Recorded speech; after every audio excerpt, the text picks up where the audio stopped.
Parenting skills for the real world. What drives behavior continued? A little more. So this is the third lecture in What Drives Behavior. So looking back again at the Dr. Glasser behavior card, we discussed feeling and physiology. Hopefully you understand a little bit more why these are the wheels that roll and push the car forward, but they don't actually steer. So it's important that we don't beat ourselves up over the fact that when we feel something or have a physiological reaction, or when someone around us feels something or has a physiological reaction, it's not a judgment, it's just how we're built and who we are. It has a lot to do with genetics, with a lot of things that are beyond our control, as well as our unique needs and our wants.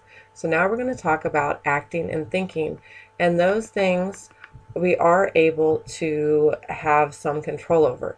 At this moment, most likely, if this is your first experience with anything like this, acting and thinking, those are probably also going to be automated in how you respond to things. However, using cognitive behavior techniques, you can notice that, when you're feeling this way, you can stop. We discussed that before. Pause.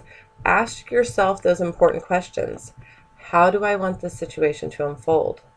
Is this going to damage my relationship or bring me closer together if I act in the way that I just knee-jerk normally do? And right there, by doing that, you have just taken some control within yourself, which is the only place that you have control, is within yourself and how you think and how you act. You've taken control over your thinking, and you're starting to redirect it in a more positive, higher emotional intelligence manner. So you're acknowledging, I might feel angry, I might feel sad, I might feel depressed, I might feel just flat out mad. And that's okay.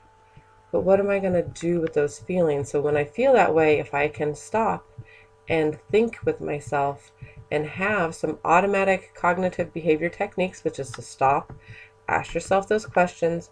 Maybe you need to ask for space, a timeout, or going for a walk, which is then going into acting. So before you just knee-jerk react, you're going to ask for some time. If your kid's asking you something on the spot, or anybody is, you might need to ask for some time to think before you make a decision.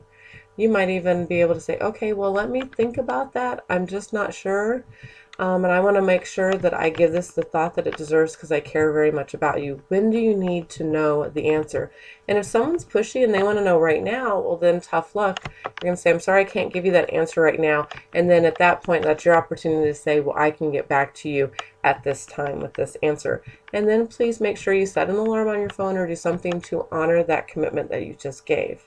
Because people might not like this in the beginning. They want that automatic action, and they may even want that conflict a little bit, as strange as that sounds.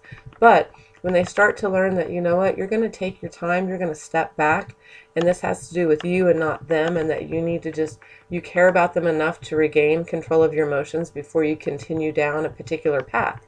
Because if turning to the right is what you normally do, and it's highly charged, emotionally driven, and it leads to a fight and it damages the relationship, you can slowly start turning in a different direction and damaging that relationship and eventually start to heal that relationship.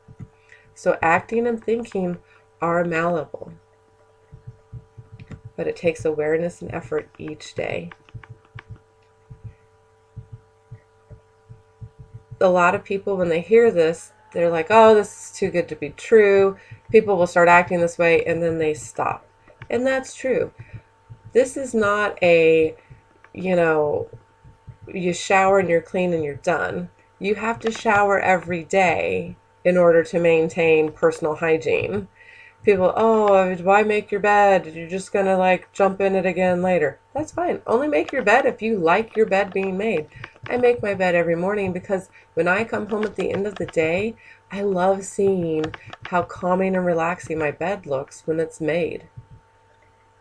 But it's not something that I do for anybody else but me. So again, you need to do it daily, you need to remain aware, and you need to give it effort.